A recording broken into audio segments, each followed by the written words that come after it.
Hey, it's Todd at Hunterworks. Before we get started today, Hunterworks belt, best on the planet. Check them out. So the topic of the day is excessive engine braking. Primarily, I'm talking about the 2016 and newer Razor 900 more than any, 1000S, XP 1000, Generals, anything with the ball style secondary clutch in it, more or less.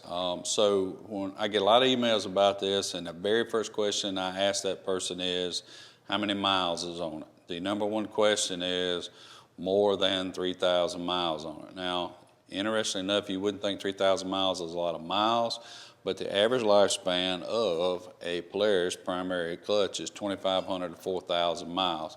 My opinion, any clutch you get 5,000 miles out of, you've done a good job. Now, I will say this, if it is not a Polaris primary and it's some other brand, they're all Chinese, except for Hunterworks, of course, and Polaris. And I'm going to tell you right out the gate, that's probably going to be your problem because they're so problematic. I don't care whose name is on them, where you buy them from, they're all Chinese. But which is it? Is it primary or secondary? For the longest of time, I used to think it was secondary clutch. And we cured a lot of problems by selling people a new secondary clutch. But then a handful of people would say, hey, you're still doing it. And I felt so bad because then I would also have to sell them a primary clutch. Did they need a secondary? They did.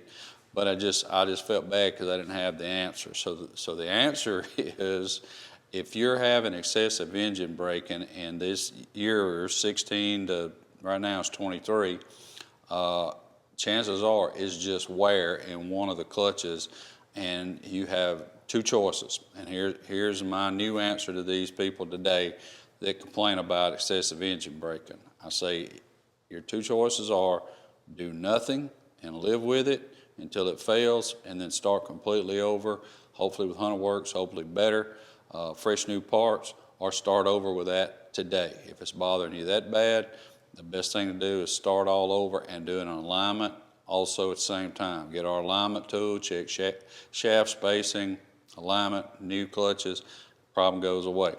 That's a lot of expense, so that's why I say do nothing if that's your only complaint, if you can live with it.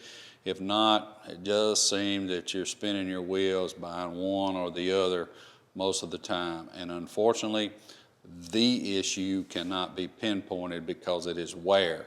And both of these clutches on the belt surfaces are going to wear at the same rate, and then internals will wear at a different rate. So a little short video with a simple answer, but it is a question that I get a whole lot, and I like to put it in video form for somebody to watch that I can email or just read beforehand.